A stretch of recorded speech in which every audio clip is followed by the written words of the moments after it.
शरीर दो हिस्सों में था, जरा राक्षसी जोड़ती, बन जाता वह जरासंध जिसमें अद्भुत थी शक्ति। एक शरीर दो हिस्सों में था, जरा राक्षसी जोड़ती, बन जाता वह जरासंध जिसमें अद्भुत थी शक्ति। दो टुकड़ों में जुड़ा हुआ वह जरासंध कहलाया, मार सके ना उसे कोई वह कृष्ण से भी टकराया। जरासंध जरासंध जरासंध जरासंध जरासंध जरासंध जरासंध जरासंध।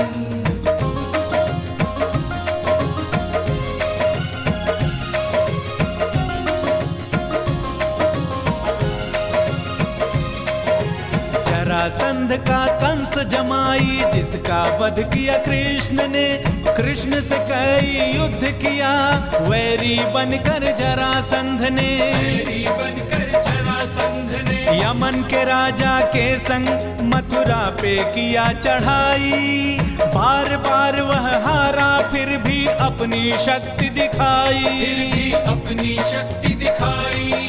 छोड़ न पाए वह अपना अभिमान वीर बलवंत। अभिमान वीर बलवंत। जरासंध जरासंध जरासंध जरासंध।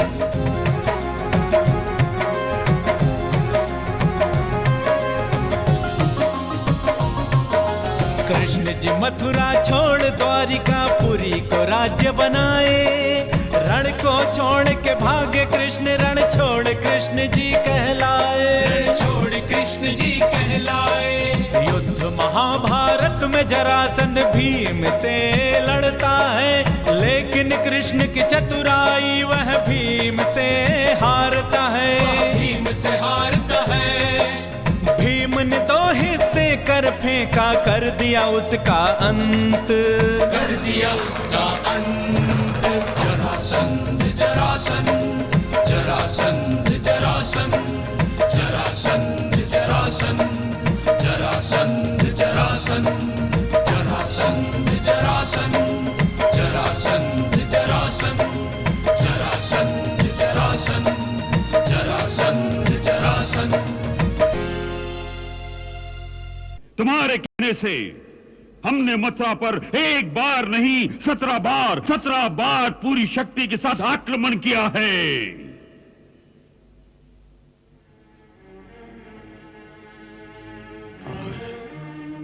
और हर बार हमें ही मुंह की खानी पड़ी।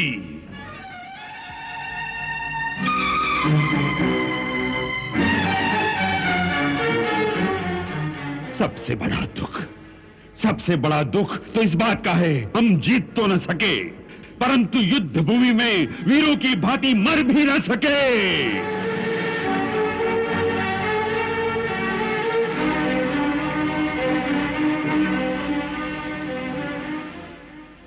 हम आपकी मानसिक अवस्था समझ सकते हैं सम्राट, हम समझ सकते हैं, परंतु जरासंध वो परमवीर और साहसी योद्धा है जो 17 बार तो क्या 100 बार हार कर भी 101वीं बार फिर जीत सकता है, फिर जीत सकता है, फिर जीत सकता है। जरासंध जितनी बार हारेगा उतनी बार वो और खतरनाक होता जाएगा। बल्कि अब जो मैं देख रहा हूं वो तो बिल्कुल एक नई चाल है। चाल? प्रभु कैसी नई चाल? अब वो किसी मलेच्छ शक्ति की सहायता से आक्रमण की तैयारी करेगा। मलेच्छ शक्ति? कौन है वो? काल यवन। काल यवन? काल यवन कौन? यवन देश का राजा काल यवन। इस समय जरासंध और शल्य भी उसी की बातें कर रहे हैं। शल्य उसे समझा रहा है, क्योंकि जिस काल यवन की बात मैं कर रहा हूं वो अजय है। कोई भी अस्त्र या शस्त्र द्वारा उसकी हत्या हो नहीं सकती। यहां तक कि कृष्ण का वो दिव्य सुदर्शन चक्र भी उसके सामने व्यर्थ है। उस दिव्य सुदर्शन चक्र से भी उसकी हत्या हो नहीं सकती महाराज। महाराज शल्य, ये तो एक झूठा सपना लगता है, केवल सपना। ये काल यवन वास्तव में मलेच्छ नहीं, परंतु एक ऋषि की संतान है, जिसे उस ऋषि ने मलेच्छ देश के यवन राजा को दत्तक पुत्र के तौर पर दे दिया था। इसलिए ये वास्तव में ऋषि पुत्र होते हुए भी यवन कहलाता है।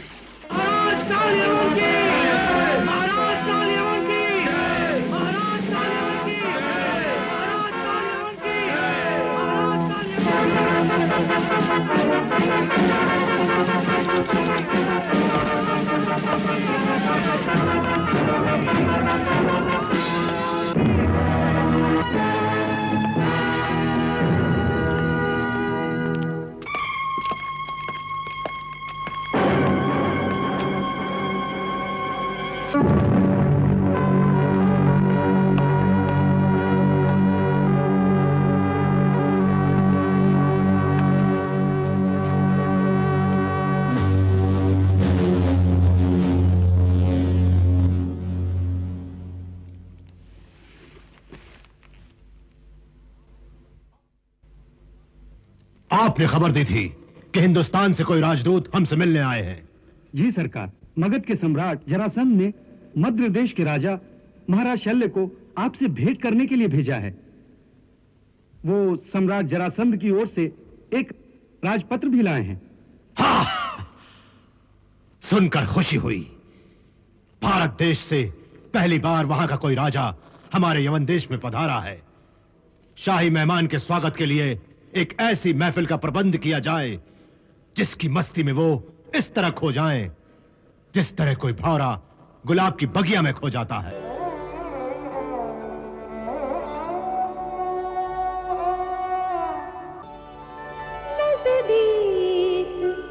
अगर हुस्न की आतिश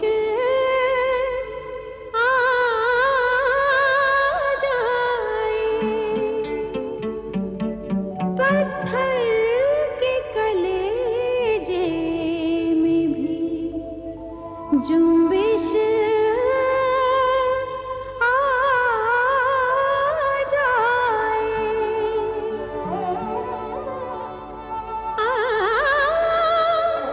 जी भर के जो दीदार हमारा कर ले, ईमान के लग़ज़िश आ जाए। मरहबा मरहबा ये जलवे मरहबा, मरहबा मरहबा ये जलवे मरहबा, मरहबा मरहबा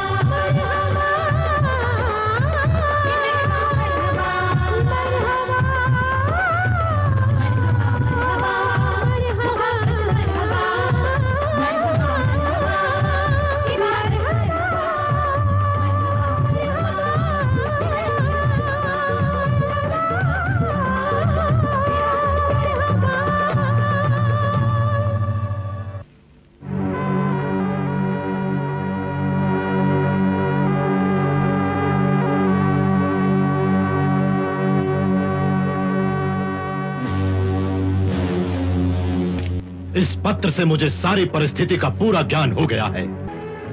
मुझे याद आ रहा है, मैंने जब नारद से यह प्रश्न किया था कि इस धरती पर मेरी टक्कर का कोई योद्धा है, तो उसने भी यही नाम बताया था,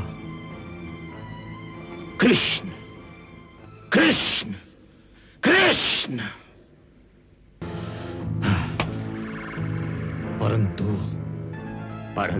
परंतु क्या? परंतु ये कि जिस सुदर्शन चक्र का आपने जिक्र किया है, उसका तोड़ मेरे पास है या नहीं, यही सोच रहा हूं। इसका तोड़ तीनों लोकों में किसी के पास नहीं। तो फिर युद्ध कैसे होगा? वो तो मेरा सिर काट देगा। नहीं, आपका सिर सुदर्शन भी नहीं काट सकता। वो कैसे? भगवान शिव के वरदान से। हम तुम्हें मनचाहा वरदान देते हैं कि तुम्हारे वीर्य से ऐसे पुत्र की उत्पत्ति होगी जो संसार में अजेय होगा। संसार का कोई भी योद्धा किसी भी शस्त्र या अस्त्र से उसकी हत्या नहीं कर सकेगा। सूर्यवंशी हो या चंद्रवंशी, कोई भी क्षत्रिय वीर उसे युद्ध में हरा नहीं सकेगा। ये वरदान मांगने के पीछे तुम्हारे हृदय में भोग विलास की एक इच्छा छुपी हुई है, इसलिए उसका पूरा आनंद पाने के लिए हमारे वरदान से तुम्हें राजसी वैभव प्राप्त होगा। तुम्हारा ठाट बाट एक राजा की भांति हो जाएगा। तथास्तु।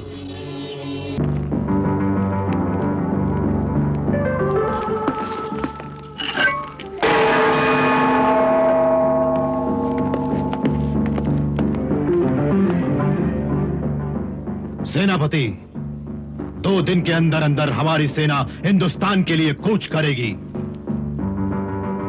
लंबा सफर है, इसलिए सेना में केवल घुड़सवार और ऊंट सवार ही होंगे। जाओ, तैयारी शुरू करो। जी सरकार। देखिए अक्रूर जी, इस बात का निर्णय पहले से हो चुका है कि काल यवन से युद्ध करने हम अकेले जाएंगे, इसलिए सेना को युद्ध की आज्ञा नहीं दी जाएगी। हां, उन्हें नगर की सुरक्षा का काम सौंपिए। नगर में स्थान स्थान पर सैनिक टुकड़ियां खड़ी रहें, जिससे शत्रु की सेना को देखकर नगरवासी चिंतित न हो। उन्हें ऐसा लगना चाहिए कि उनकी सुरक्षा के लिए सेना मौजूद है।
सेनापति, महाराज जो हुकुम।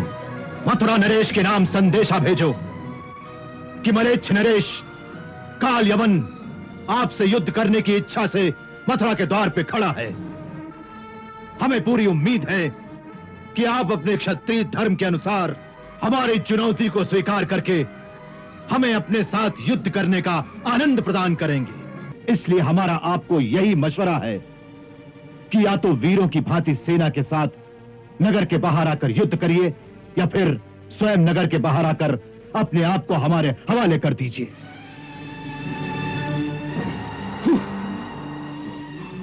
हम बाकी लोगों को माफ कर देंगे। अब फैसला आपके हाथ है।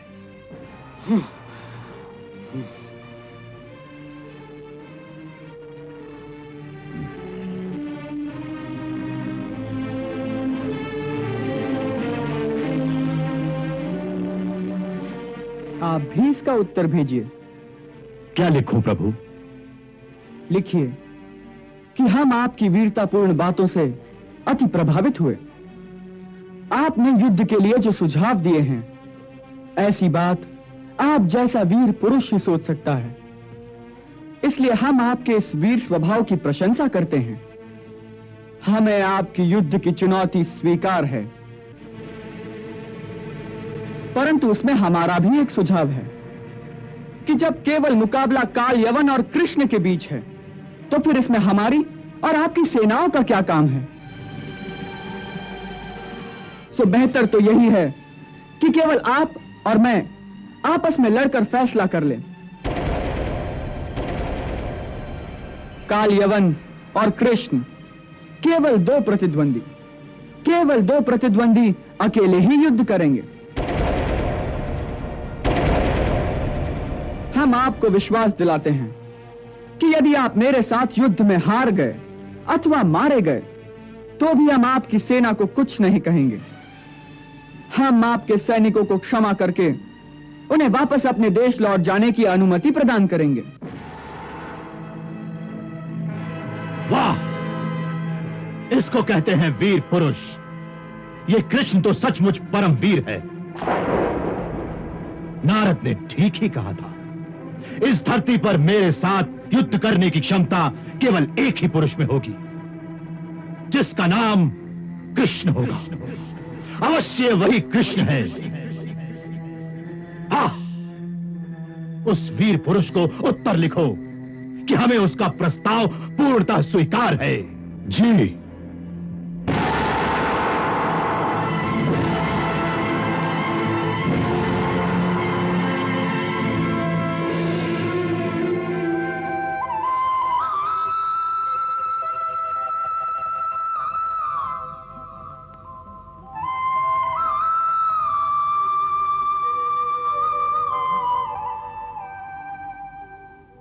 जपा कुसुम संकाशम काश्यपेयम महाद्युतिम तमोरिम सर्वपापघ्नम प्रणतोस्मि दिवाकरम।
देखकर अच्छा लगा कि तुम अपनी बात के धनी हो, वादे के पक्के हो।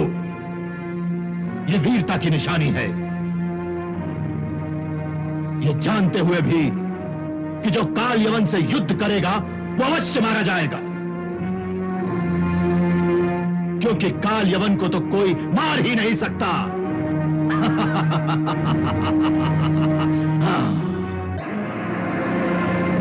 ये सब कुछ जानते हुए भी अपना वचन निभाने के लिए ये तो तुम मुझसे युद्ध करने इस तरह अकेले आ गए हो, इसके लिए तुम्हें युद्ध में मारने से पहले मैं तुम्हारी इस वीरता के लिए तुम्हें प्रणाम करता हूं। हम तुम्हारे प्रणाम को स्वीकार करते हैं,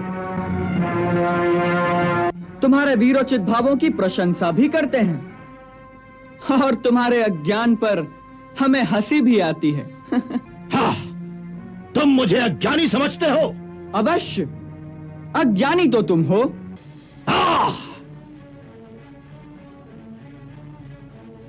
नादान युवक, मैंने माना कि तुम बड़े वीर हो, परंतु उससे भी बड़े मूर्ख हो, मूर्ख। हमने तो सत्य कहा, अब यदि आपने उसे मूर्खता समझ लिया तो इसमें हमारा क्या दोष है?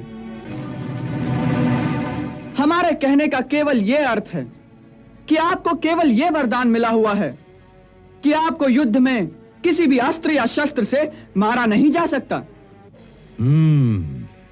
परंतु आपने तो उस वरदान का यह अर्थ समझ लिया कि आप कभी मरोगे ही नहीं। ऐसा वरदान तो कोई देवता भी नहीं दे सकता, क्योंकि जो पैदा होगा वो मरेगा अवश्य। यही प्रकृति का नियम है। इस वक्त तुम हमें मारने की बात सोच रहे हो, परंतु यह भी तो हो सकता है कि इस समय तुम्हारी मौत तुम्हारे पास ही खड़ी हो। देखो कृष्ण, तुम युद्ध करने आए हो या शास्त्रार्थ? और यदि तुम समझते हो कि इस तरह की उल्टी सीधी बातें बनाकर तुम अपनी मृत्यु के आने को थोड़ी देर के लिए टाल रहे हो, तो यह तुम्हारी भूल है। इसलिए यह बताओ कि तुम लड़ने के लिए कौन सा हथियार साथ लाए हो? हम भी केवल उसी अस्त्र के साथ युद्ध करेंगे। तुम्हारे पास न रथ है न कोई सवारी, इसलिए हम भी सवारी छोड़कर धरती पे पैदल तुम्हारे साथ लड़ेंगे। ये लो, सब हथियार भी यही रख दिए।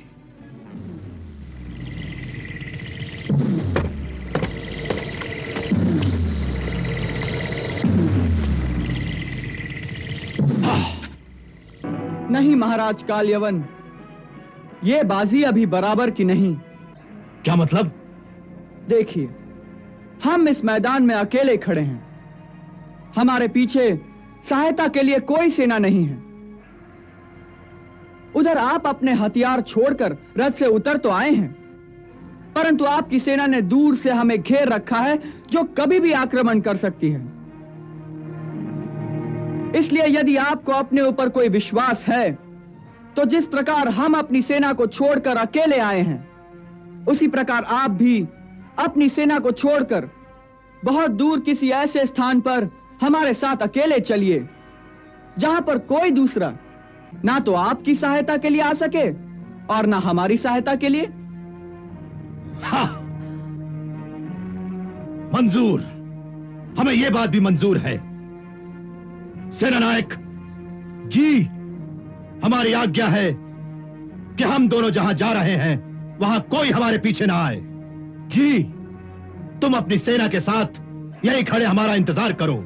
जी, और नगर को अपने घेरे में रखो ताकि शहर से भी कोई बाहर न निकल सके। जी, हमारी ये आज्ञा जाकर सारी सेना को सुना दो। जाओ। जो हुकुम।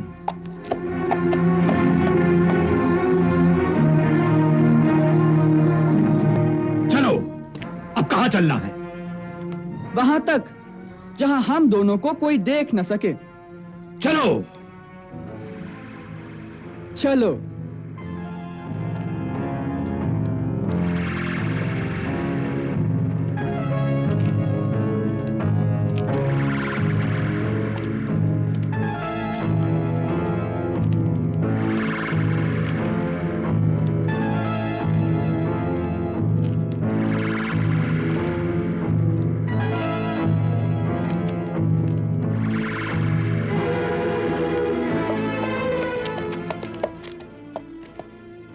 महाराज की आज्ञा है कि जब तक वो कृष्ण के साथ युद्ध करके नहीं लौट आते, तुम सब यहीं खड़े रहोगे और नगर को चारों तरफ से घेर लिया जाए ताकि नगर से कोई भी बाहर न जाने पाए।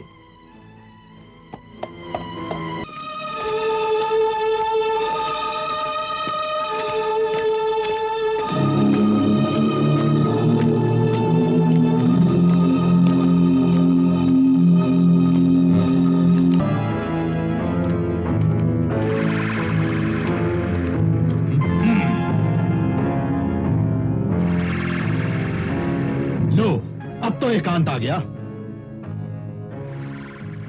एकांत आ गया, तब तो भागना चाहिए।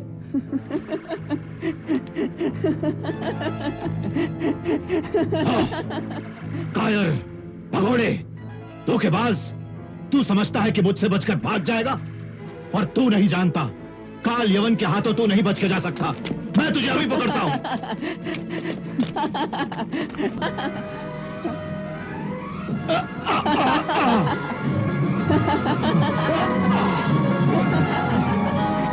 नाथ भगावत खेल खिलावत वीर कुलावत युद्ध करन को यूं रण छोड़ के भागन पे रण छोड़ का नाम मिला भगवन को। जोगी जति नित ध्यान लगाए के पाना सके इन श्री चरणन को। जो नर होए तो हाथ लगे बस कैसे करे कोई नारायण को। काल यवन का है काल जहां प्रभु लेके चले वहां काल यवन को।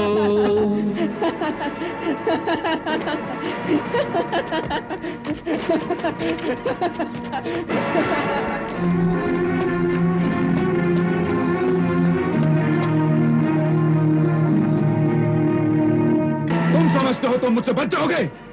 हाँ?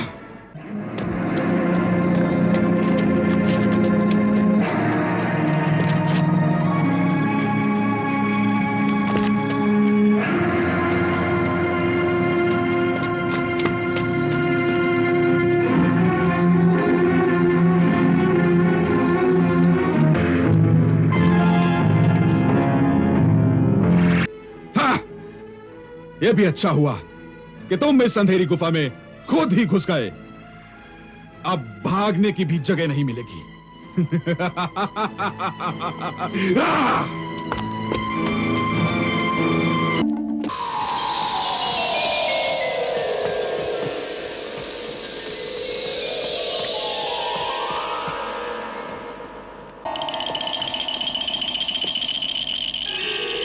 अरे काल यवन ने तो बड़े बड़े शेरों को भी ऐसी गुफाओं के अंदर जाकर मारा है। तुम तो एक मामूली इंसान हो।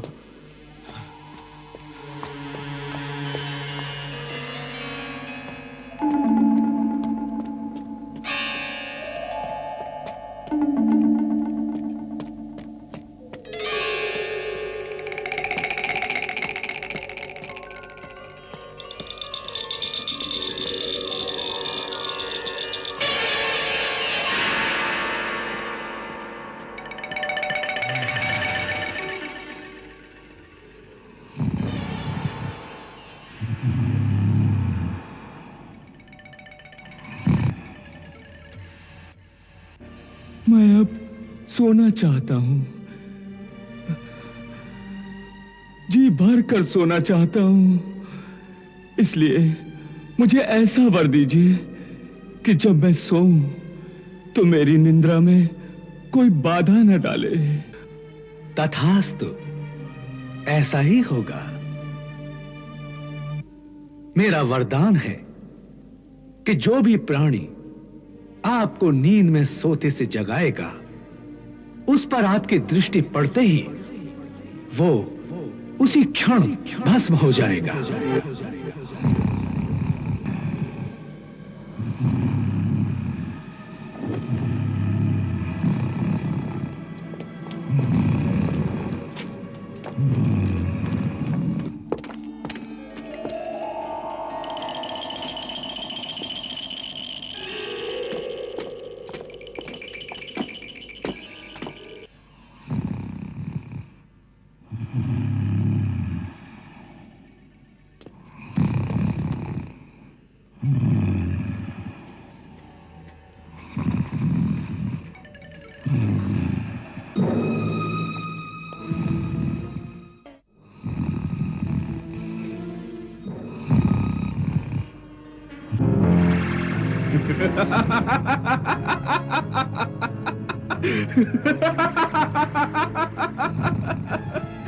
मैंने जिंदगी में बड़े बड़े काया और भगोड़े देखे थे, पर तुम्हारे जैसा कोई नहीं देखा था।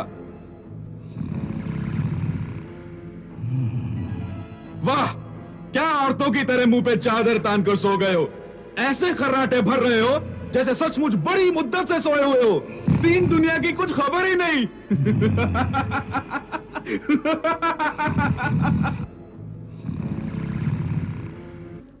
देखो देखो, मुझे क्रोध आ रहा है, इसलिए आखिरी चेतावनी देता हूं कि उठकर युद्ध करो, अन्यथा यही पीस डालूंगा।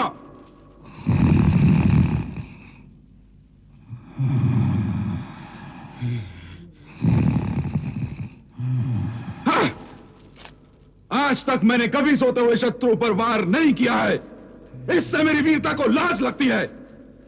परंतु आज तुम मुझे ऐसा वीरता विरुद्ध कार्य करने पर मजबूर कर रहे हो, क्योंकि मैं जानता हूं कि तू झूठ मूठ का सो रहा है।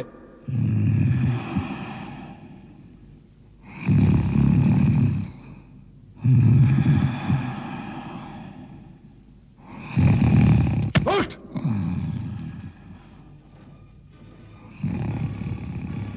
उठ! उठ!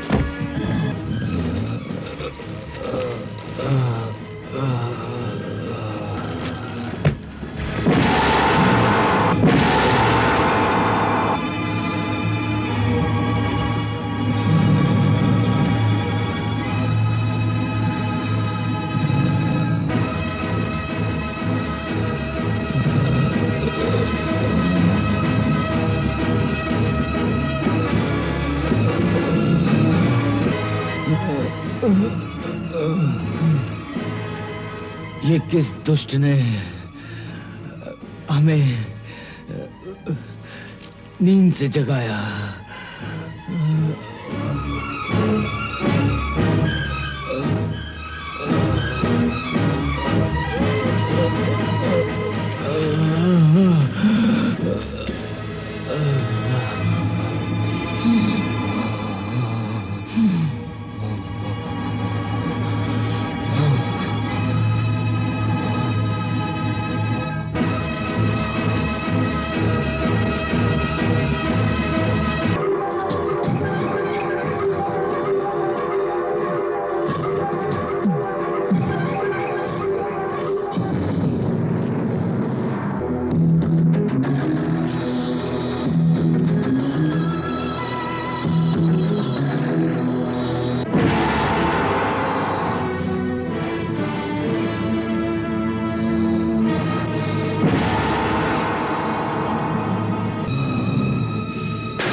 सहसा चारों ओर हुआ ये कैसा अलौकिक दिव्य उजाला।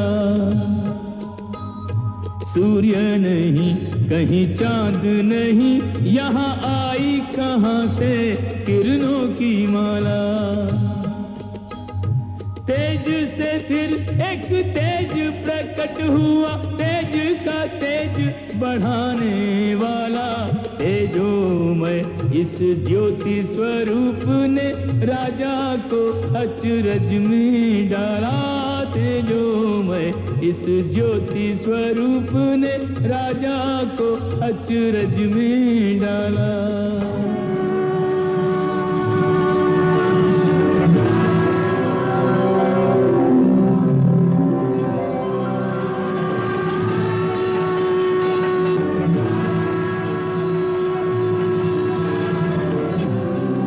हे प्रभु, मैं इक्ष्वाकु वंशी महाराज मानधाता का पुत्र मुचुकुंद सच्चे हृदय से आपके बारे में जानने का इच्छुक हूं। इसलिए हे पुरुषोत्तम, यदि आपको रुचि है तो आप अपने जन्म, कर्म और गोत्र के बारे में बतलाने की कृपा करें।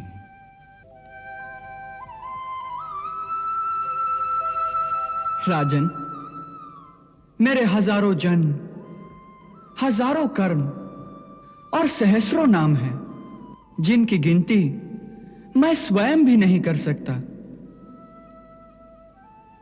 यह संभव है कि कोई पुरुष अपने कई जन्मों की मेहनत से इस पृथ्वी के रज कणों की गिनती कर ले, परंतु मेरे जन्म, गुण, कर्म और नामों की गिनती कोई अनंत जन्मों में भी नहीं कर सकता।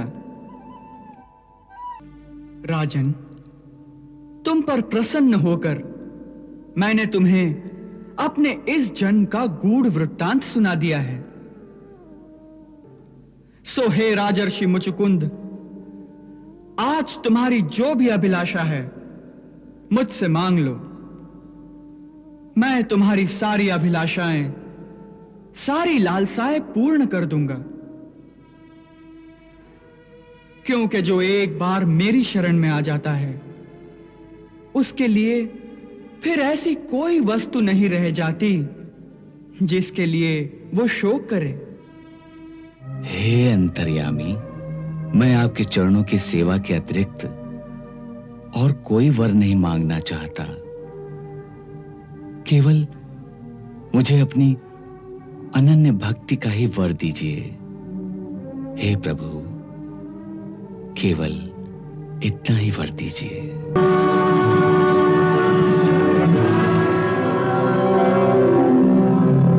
महाराज मुचुकुंद,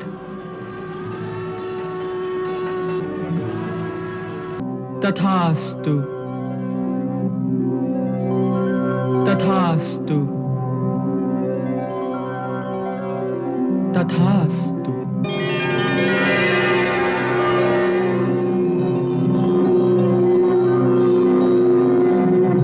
बाल यवन की मृत्यु होने के पश्चात भी जरासंध ने मथुरा पर आक्रमण करना नहीं छोड़ा था। कई वर्षों तक बार बार मथुरा पर चढ़ाई करता रहा। इस बीच कृष्ण और बलराम भी बड़े हो गए थे। हर बार जरासंध नई सेना लेकर आता रहा और हर बार वो कृष्ण बलराम के हाथों परास्त होकर वापस जाता रहा।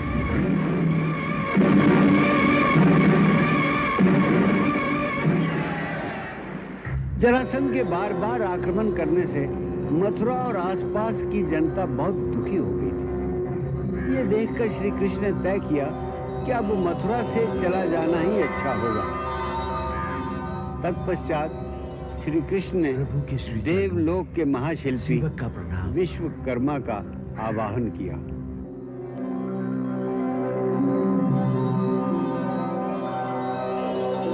हे विश्वकर्मा, अब हम मथुरा छोड़कर कहीं और जाना चाहते हैं। वहां आप हमारे लिए एक ऐसी नगरी का निर्माण कीजिए जहां सब सुख और शांति से रह सकें। हे प्रभु, ऐसा सुंदर स्थान मेरी दृष्टि में है। कहां? पश्चिम में प्रभास क्षेत्र के पास समुद्र तट के निकट एक छोटा सा द्वीप है प्रभु। वहां उत्तम पुरी का निर्माण हो सकता है। बहुत अच्छी बात है।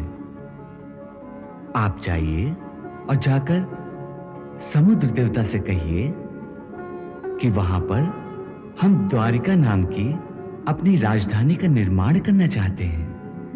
जैसी प्रभु की आज्ञा।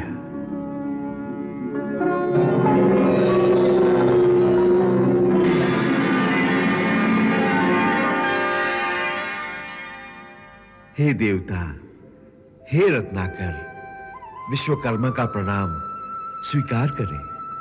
देवशिल्पी, आपका स्वागत है। हे देवता, मैं भगवान श्री कृष्ण की आज्ञा से आपसे प्रार्थना करने आया हूं कि प्रभु ने मुझे इस कुशस्थली पर उनके लिए नया नगर निर्माण करने की आज्ञा दी है। इसलिए मैं आपसे ये प्रार्थना करने आया हूं कि अपने जल को पीछे हटाकर मुझे कुछ भूमि प्रदान करें। और उन्होंने कहा है कि जब इस धरती पर अपनी लीला समाप्त करके वो गोलोक पधारेंगे, तब ये भूमि आपको लौटा दी जाएगी। जो आज्ञा। प्रभु की इच्छा जान कर जल को लिया समेत, किया सिंधु ने नाथ को द्वीप द्वारिका भेंट, जल को लिया समेत।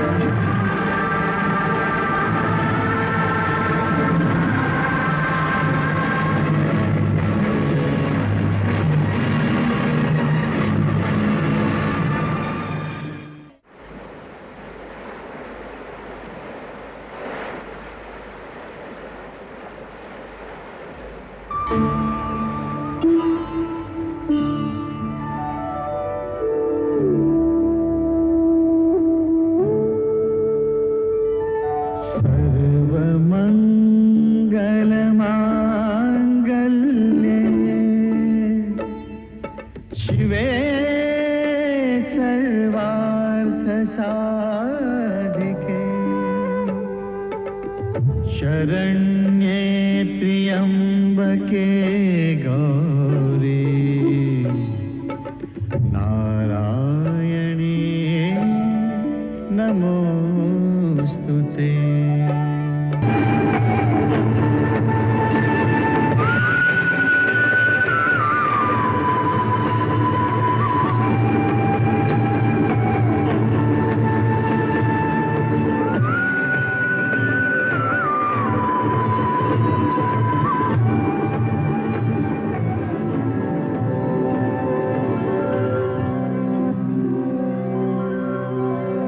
मैं तेरी भक्ति से प्रसन्न हूं।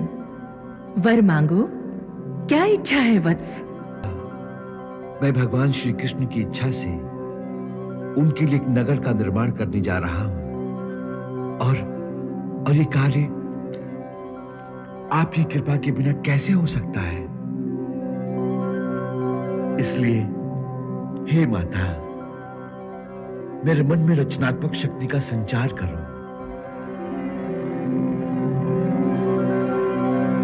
और मुझे अपना बालक जानकर अपनी कल्पना रूपी शक्ति के द्वारा मेरे मन में द्वारिका का एक ऐसा चित्र अंकित कर दो जिसे देखकर प्रभु प्रसन्न हो जाए और माता, मेरा कार्य सफल हो जाए।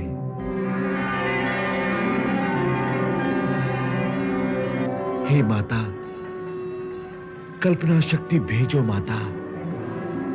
तथास्तु।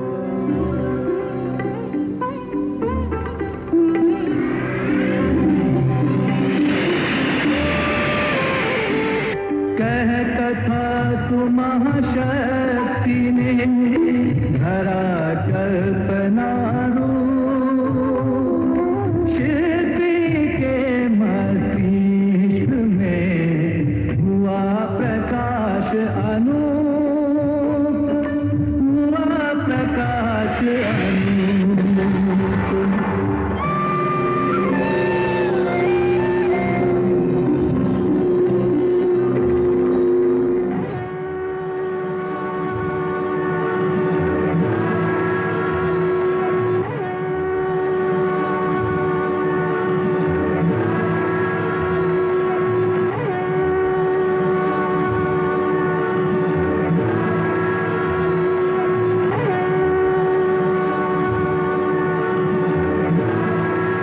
विश्वकर्मा। देवराज इंद्र को विश्वकर्मा का प्रणाम। देवराज, सेवक को आज्ञा दीजिए, कहिए आपकी क्या इच्छा है? हमारी अमरावती में जिस सभागृह में देवताओं की सभा होती है, उस सभा में जब तक बैठे रहे तब तक प्राणी को न भूख प्यास सताती है, न बुढ़ापा आता है, न ही मृतलोक का कोई नियम वहां लागू होता है। हमारी परम कामना है स्वर्गलोक की उस सुधर्मा सभा को प्रभु की सेवा के लिए द्वारिका में स्थापित करें। इसलिए हम अपनी सुधर्मा सभा के भवनों को स्वर्ग से अपने साथ ही उठा लाए हैं।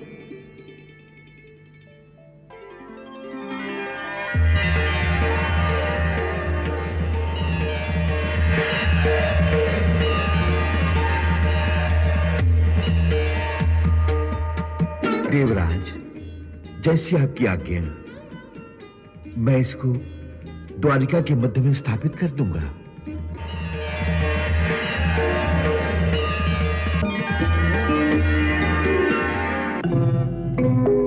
हे विश्वकर्मा, हमारी भी एक प्रार्थना है। देवताओं के कोषाध्यक्ष यक्षराज कुबेर को विश्वकर्मा का प्रणाम। कहिए देव, सेवक के लिए क्या क्या है? हम भी प्रभु के श्री चरणों में अपनी सेवा अर्पण करना चाहते हैं, इसलिए हम ये अक्षय पात्र द्वारिका के ऊपर आकाश में रखने आए हैं, जिससे द्वारिका में रहने वाले किसी प्राणी के घर में कभी किसी वस्तु अथवा संपदा की कमी नहीं रहेगी।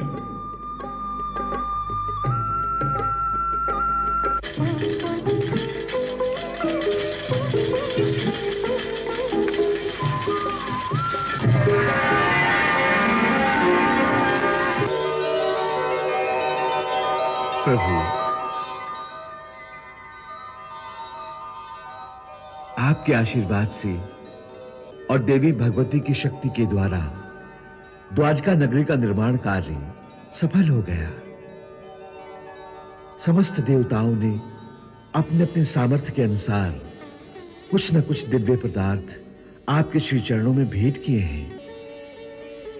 हे विश्वकर्मा, हम आपकी सेवा से अति प्रसन्न हुए हैं। जब तक इस धरा पर द्वारिका नगरी का नाम रहेगा, तब तक इस धरती के समस्त शिल्पी आपको अपना भगवान मानकर आपकी पूजा करेंगे।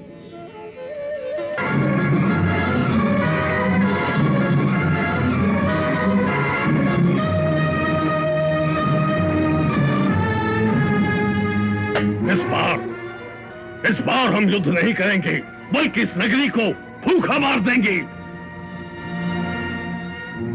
घेरा इतना मजबूत हो कि मथुरा के सभी मार्ग चारों ओर से बंद हो जाए, न कोई अंदर आ सके और न कोई बाहर निकल सके।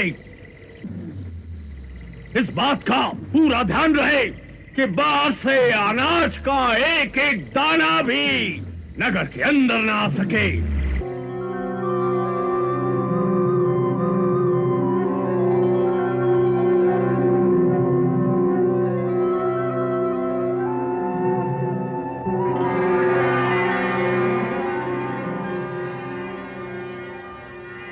श्री चरणों में दासी का प्रणाम स्वीकार करें प्रभु। मेरे लिए क्या क्या है सर्वेश्वर? योग माया, इस समय मथुरा में हमारे जितने भक्त हमारे साथ चलने को तैयार हों, उन सबको अपने आंचल में समेटकर इस प्रकार द्वारिका पहुंचा दो कि वहां जाकर उन्हें ऐसा लगे कि वे सदा से वहीं रहते आए हों। जो आज्ञा सर्वेश्वर।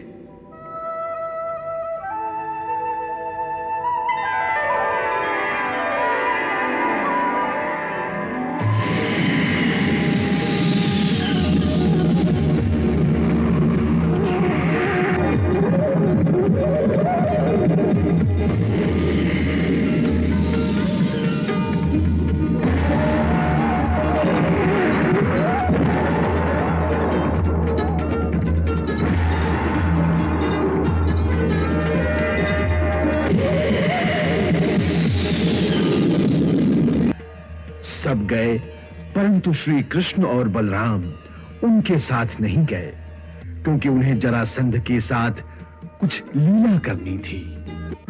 जरासंध की सेना मथुरा के गिर्द चारों ओर से घेरा डाले खड़ी थी। उनके इस घेरे से मथुरा को छुड़ाना आवश्यक था। इसीलिए श्री कृष्ण और बलराम ने अकेले ही बाहर निकलकर आकाश मार्ग से भागना शुरू कर दिया।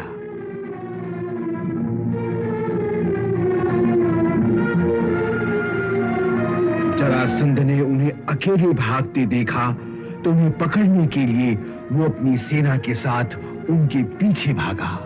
तो चलो आगे बढ़ो।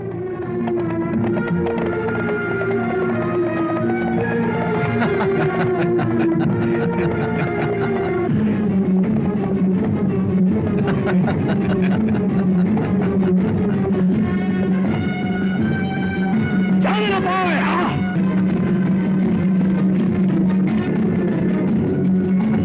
रास्ते में गोमांतक पर्वत था। श्री कृष्ण और बलराम भागते भागते उस पर्वत में छिप गए।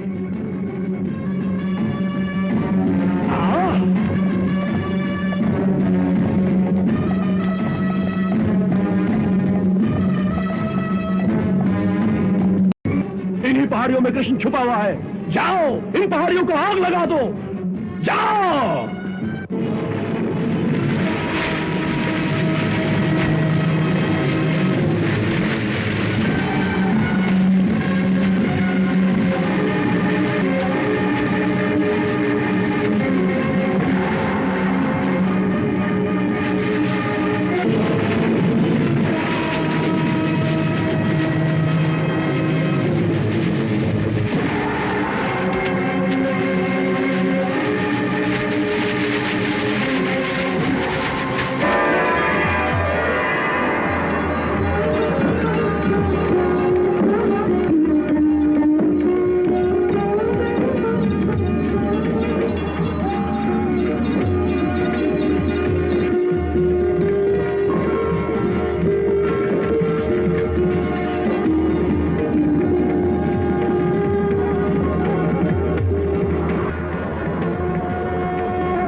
कृष्ण जीवित है अभी? हाँ सम्राट। वाह! क्या? झूठ, सरासर झूठ, असंभव, असंभव। ये कैसे हो सकता है महाराज शल्य? हमारे सामने वो उस पर्वत पर जलकर मर गया था, फिर जीवित कैसे है? कैसे? इसका अर्थ है कि वो जला नहीं था, जो डरकर पीठ दिखाकर भाग गया और एक छोटे से द्वीप में जाकर छिप गया। उसकी चिंता आप जैसे सम्राट क्यों करें? महाराज, जो एक चूहे की भांति जाकर बिल में छिप गया हो, उसके लिए एक सिंह को चिंता? हाँ, हाँ, तुम ठीक कहते हो रुक्मी, बिल्कुल ठीक। एक चूहा था जो भागकर बिल में छिप गया है। जब चाहेंगे हम उस बिल का मुंह बंद कर देंगे और वो उस बिल में घुटकर मर जाएगा। नहीं सम्राट, नहीं। बिल का मुंह बंद करने की कोई आवश्यकता नहीं है। अब वो स्वयं ही आपके डर से वहां से बाहर नहीं निकलेगा, कदापि नहीं निकलेगा। हाँ शिशुपाल, हाँ, चूहा।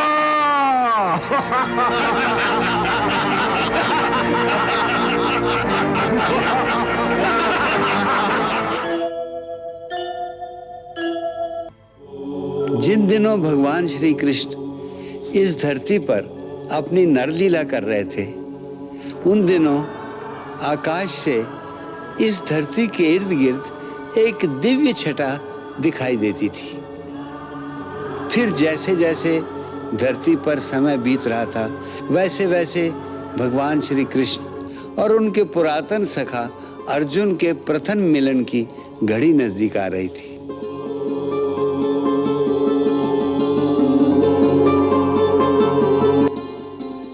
भगवान श्री कृष्ण जानते थे कि अर्जुन के साथ उनकी पहली मुलाकात द्रौपदी के स्वयंवर में होने वाली है।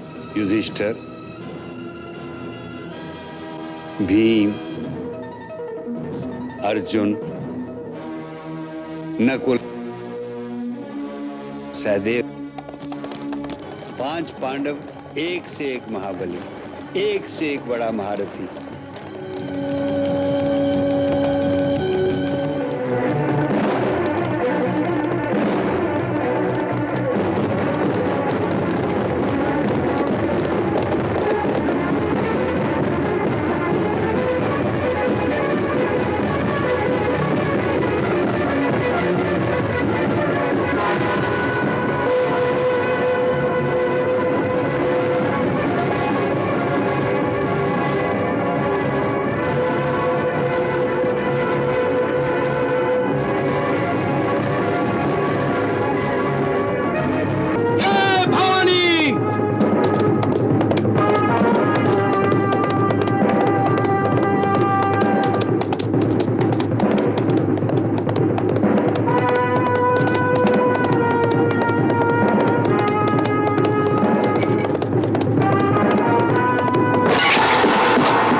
हाथ का वार भी इतना शक्तिशाली? वारणावत के प्रजाजनों की बड़ी इच्छा है कि तुम अपने चारों भाइयों को भी अवश्य साथ लेकर आओ।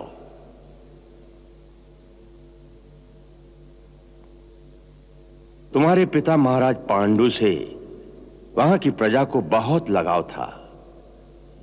उन्हें तुम पांचों भाइयों के दर्शनों की बड़ी लालसा है।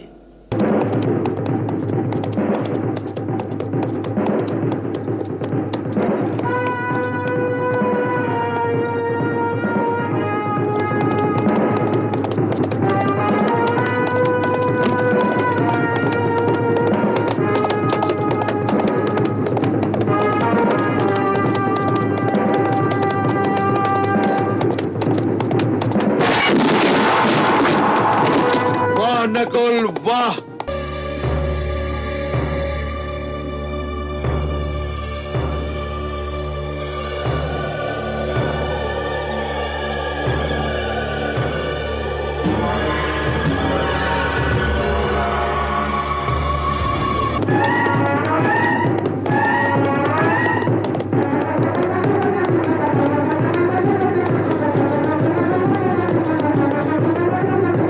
पुतले की बाईं आंख को निशाना बना।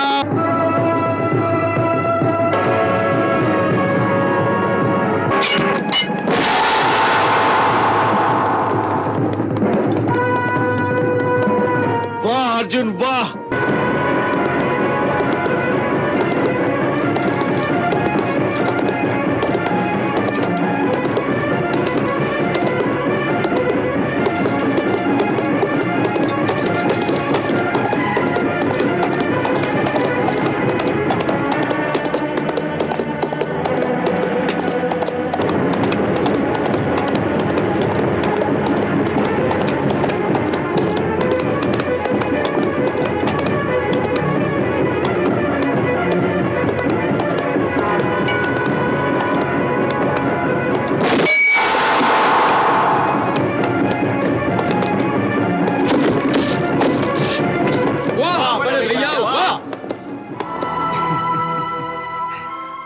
सबने अपनी दिशाएं तो चुन ली, परंतु किसी ने यह सोचा है कि दो महान राज्य हैं, उनको अपने अधीन करना परम दुष्कर कार्य है।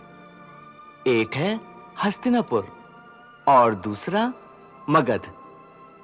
क्या ये दोनों महान शक्तियां सहज में ही आपकी अधीनता स्वीकार कर लेंगी? तो फिर मगध राज को मेरी गदा के लिए निश्चित कर दीजिए, और हस्तिनापुर को मेरे उत्तरदायित्व पर छोड़िए। ऐसा नहीं है, ऐसा नहीं है। ये दोनों महान राज्य हैं। इस परिस्थिति में जहां हमारा कार्य नीति से चल जाए, वहां हमें नीति का ही सहारा लेना होगा, और जहां युद्ध अपरिहार्य हो, वहां हमें पूरी शक्ति के साथ आक्रमण करना होगा। यही राजनीति है महाराज। आपके इस कथन से मैं भी सहमत हूं मधुसूदन। महाराज, हस्तिनापुर तो आपके परिवार में ही गिना जाता है, इसलिए उसे आपको पारिवारिक भावनाओं की सहायता से ही जीतना होगा। अर्थात ये कि सर्वप्रथम आप पितामह भीष्म और महाराज धृतराष्ट्र के पास जाइए और वहां जाकर राजसूय यज्ञ करने की आज्ञा एवं आशीर्वाद मांगिए। अवश्य वो आपको आशीर्वाद देंगे। बस हस्तिनापुर हो गया ना आपके साथ। और मगधराज जरासंध? वो युद्ध प्रिय है और उसे मारना भी सरल नहीं है भीम। उसने भगवान शिव से अनेक दिव्य शक्तियां ले रखी हैं। अच्छा?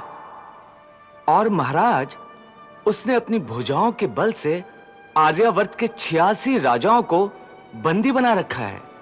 उन सबको उसने एक कंदरे में कैद कर रखा है, और जब उनकी संख्या पूरी 100 हो जाएगी, तब वो उन सब की बलि चढ़ा देगा।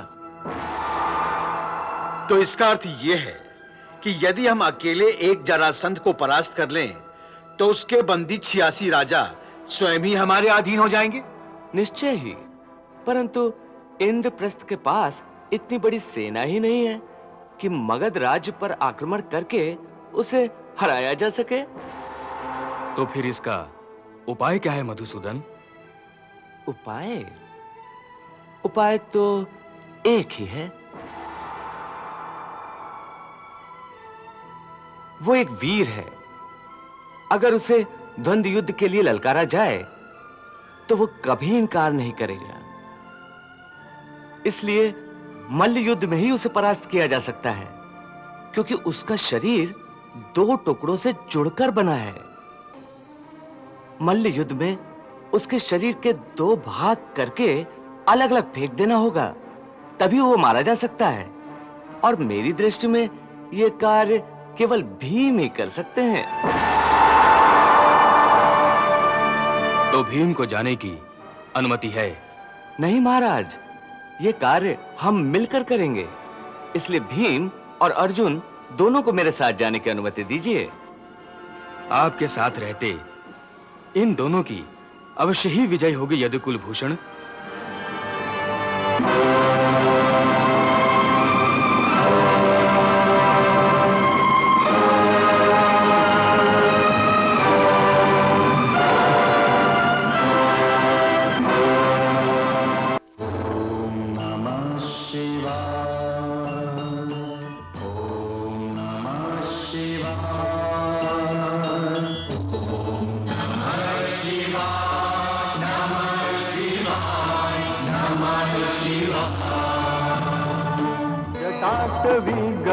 जल प्रवाह पावितस्थले गलेवलम्ब्य लम्बिताम्बुजङ्ग तुङ्गमालिकाम्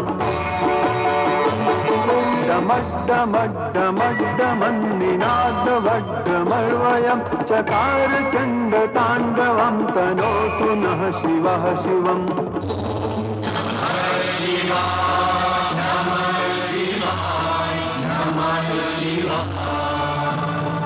जटाकटाह संभ्रम भ्रमन्निलिम्प निर्झरि विलोल वीचिवल्लरी विराजमान मूर्धनि।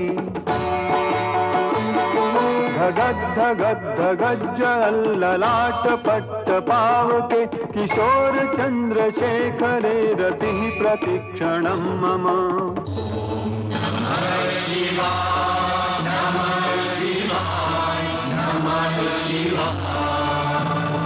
अखर्व सर्व मंगला कला कदम्ब मंजरी रस प्रवाह माधुरी विजृंभणा मधुव्रतम्।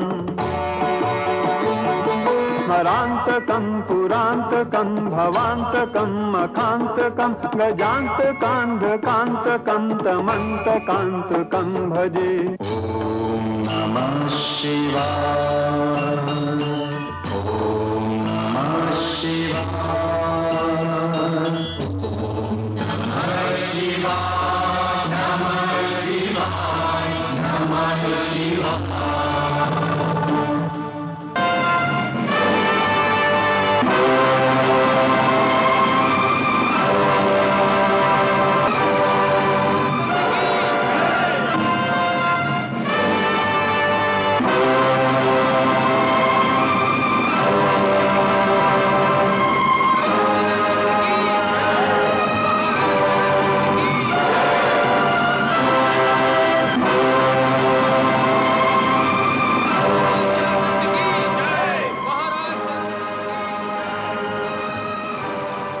मुझे द्रव्य नहीं चाहिए महाराज।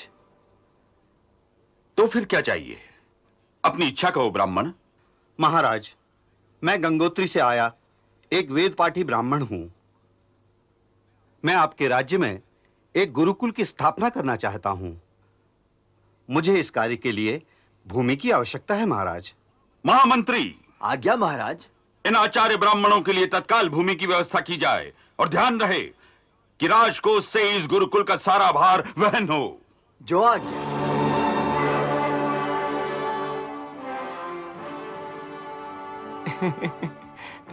प्रणाम स्नातक ब्राह्मणों, ये द्रव्य स्वीकार करें आप।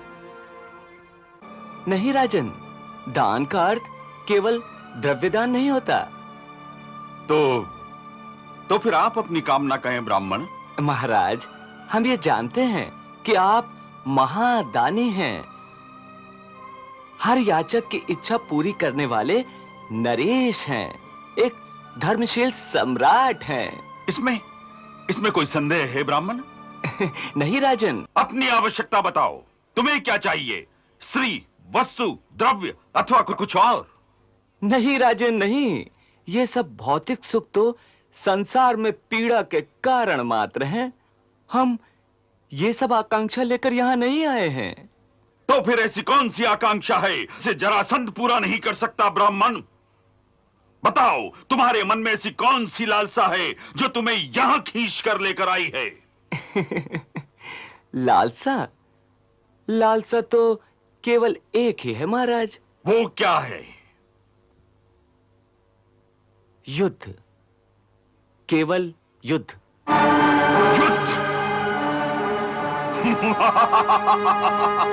सुनो युद्ध,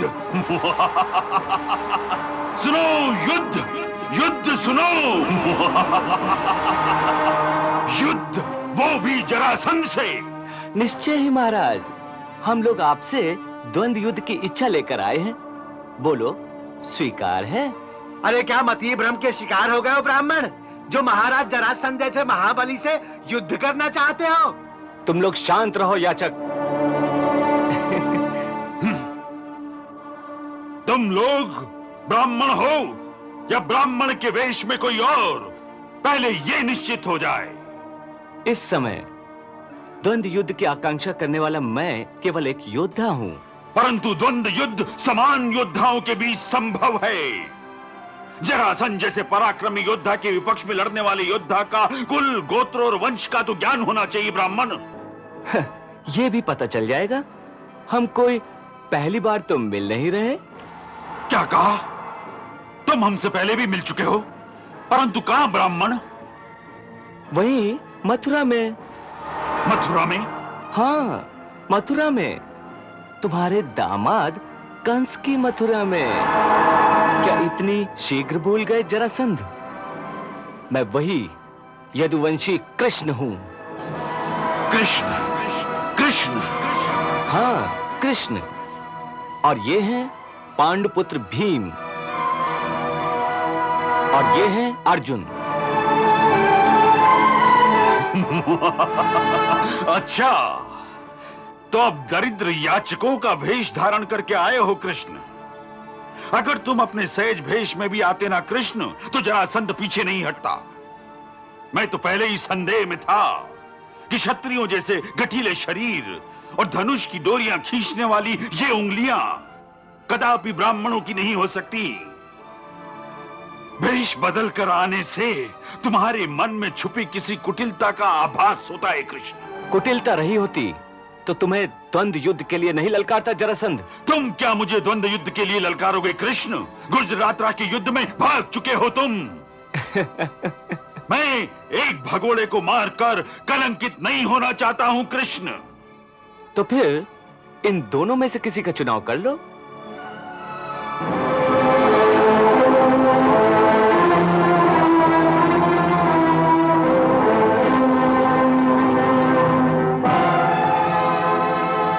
ये ठीक है, परंतु ये दुर्बल शरीर वाला अर्जुन, ये क्या मेरा सामना करेगा? मेरे एक मुष्टि प्रहार को सहन करने की क्षमता वाला भी नहीं लगता। हाँ, हो सकता है युद्ध में भीम कुछ क्षण जी ले। ये तो समय ही बताएगा कि कौन कुछ क्षण जी सकता है जरासंध। द्वंद्व युद्ध के लिए तुम वचनबद्ध हो चुके हो। पहले जाओ और अपने स्त्री कुल से अंतिम भेंट कराओ, और एक बार अपने राशि के भी दर्शन कराओ, ताकि मरते समय तुम्हारी कोई कामना शेष न रह जाए। उत्तेजित न हो राजन, मैं तुमसे द्वंद्व युद्ध के लिए तैयार हूं, और तुम्हारे राजमहल के सामने वाले चतुष्पथ पर मैं तुम्हारी प्रतीक्षा करूंगा, ताकि तुम्हारे मरण का महोत्सव तुम्हारे नगरवासी भी देख सके। भीम, मैं भी तुम्हें वहीं यम का द्वार दिखाऊंगा, समझे? हाँ।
मुझे क्षमा कर दो। मैं मरना नहीं चाहता मधुसूदन, मैं मरना नहीं चाहता।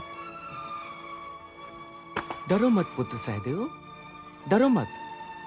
मैं तो केवल दुष्टों को ही दंड देता हूं, तुम तो निरपराध हो। लो, आज से तुम मगध के सम्राट हुए। जाओ और जाकर अपने पिता के अंत्येष्टि का प्रबंध करो। महाराज युधिष्ठिर बहुत शीघ्र ही राजसूय यज्ञ करने वाले हैं, उसमें तुम मगध के प्रतिनिधि होगे। जो आज्ञा प्रभु।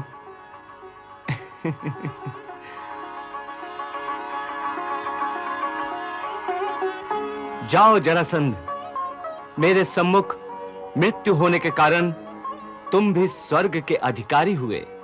मधुसूदन, अभी 86 बंदी सम्राटों को मुक्त करना शेष है। अवश्य। वो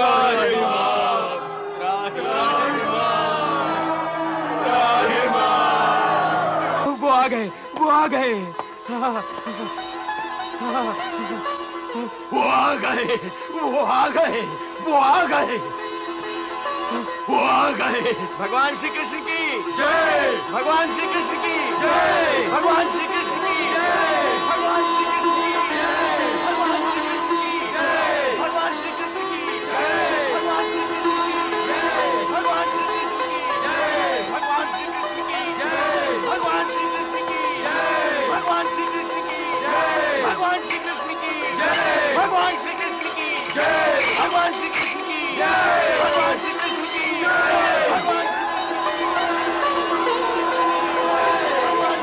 श्री कृष्ण की जय, भगवान श्री कृष्ण की जय,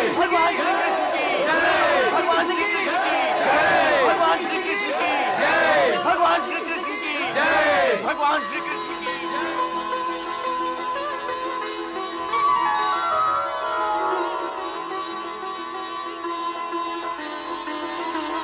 आप लोग अब स्वतंत्र हैं। पांडुपुत्र भीम ने महाराज जरासंध का वध कर दिया है।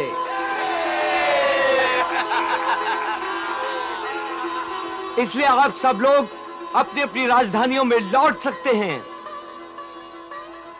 आज से आप इंद्रप्रस्थ राज्य के अधीन हैं और शीघ्र ही महाराज युधिष्ठिर राजसूय यज्ञ करने वाले हैं, जिसमें आप सबको आना है। भगवान, आप जैसे उपकारी के हाथों हमारे प्राण बचे हैं। हम अवश्य राजसूय यज्ञ में आपके दर्शन करेंगे। भगवान श्री कृष्ण के जय, भगवान श्री कृष्ण के जय, भगवान श्री कृष्ण की जय, भगवान श्री कृष्ण की जय। जरासंध जरासंध जरासंध जरासंध जरासंध जरासंध जरासंध जरासंध